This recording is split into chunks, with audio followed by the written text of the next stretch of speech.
Les 22 et 23 février s'est déroulée une compétition de canoë-kayak sur l'Ostrich, qui est une petite rivière avec des caractéristiques de montagne qui se situe près de Plouët dans le Morbihan. Le club Jetigné canoë-kayak s'y rend régulièrement, mais c'est aussi le premier sélectif régional de l'année. Qu'est-ce qu'un sélectif national? C'est en fait la première grande échéance qui regroupe tous les clubs de compétition en France. Donc on avait beaucoup de compétiteurs, c'est le premier point de l'année. Première grande rencontre qui permet de savoir notre niveau par rapport aux autres concurrents. La saison, pour faire un petit rappel, elle commence en septembre, donc là on était en février. Et elle va se terminer au mois de juillet, donc c'est pile poil la moitié. Pour les clubs de Jetigné, la compétition s'est bien déroulée. On est de plus en plus nombreux à participer à ce genre de compétition. Ça veut dire qu'il y a un bon entrain au niveau de la base. Pour moi, je le ressens comme ça.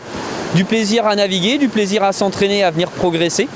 On le retrouve en compétition, toujours avec Hugues Moret, notre athlète élite aujourd'hui, qui gagne la compétition en junior. C'est sa première année junior, il vient déjà gagner devant les deuxièmes années. Donc des très bons espoirs pour la fin de l'année. Et après, l'ensemble du groupe qui progresse. On est 5 sur cette compétition à s'être sélectionnés. Et on espère encore en avoir 2 autres avant la fin de l'année sur les autres échéances.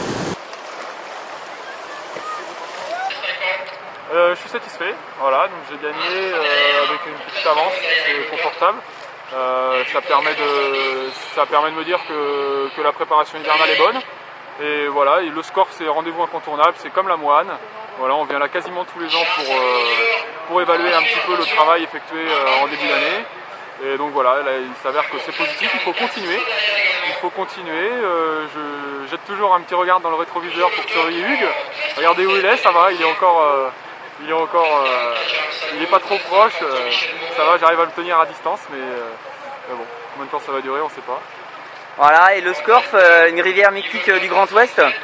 Caractéristique un petit peu, difficulté? Oui, absolument, rivière mythique, hein. Nous on est là, depuis que j'ai commencé à Jetigné, on vient ici tous les ans, 2-3 fois par an. Donc c'est une rivière qu'on connaît super bien. On est toujours super content de venir la faire. Cette année, qui plus est, il y a beaucoup d'eau, donc on en a bien profité hier, aujourd'hui. Petit bémol, cette année, à cause de l'eau, des tempêtes, on a eu des arbres en travers. Et du coup, le parcours a été un petit peu raccourci. Donc ça, c'est le petit bémol, mais sinon grosse satisfaction. Comme tu dis, rivière mythique, on reviendra encore pendant de longues années, je pense.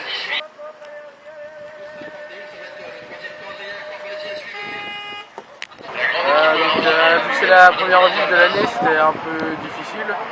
Mais bon, ça s'est plutôt très bien passé pour moi, surtout sur le plat de la fin. Parce que c'est pas de l'eau vive et que physiquement, vu qu'on a fait beaucoup de plats en début de saison, ça a été. Pour la partie eau vive, je suis plutôt bien débrouillé, donc je pense que j'ai pas trop perdu de temps dessus. Après, j'avais d'assez bonnes sensations sur l'eau, un peu dur sur la fin, vu qu'il y a toute la partie eau vive avant et qu'il fallait bien se tirer dessus pour réussir à grappiller les eaux. Cette rivière, j'ai fait quand j'étais tout petit, encore quand je commençais le kayak. Je me souvenais plus que c'était comme ça, donc là ça m'a surpris, il y a d'assez bonnes vagues, surtout quand il y a de l'eau et avec des petits cailloux, donc c'est sympa. Et ça descend vite, on a des bonnes sensations de vitesse et c'est vachement agréable. Concernant les résultats, Rémi Pété, donc premier toute catégorie, et pour les Jetignois, Hugues Moret, 4e au scratch et premier chez les juniors en finale A, François Poirier, 45e au scratch et 12e en cadet en finale A, Cédric Pacreau, 23e et 2e en vétéran en finale B, Nathan Girardot, 52e en finale B, et Valentin Bijard, 56e en finale B, et c'est donc sa première participation en N3.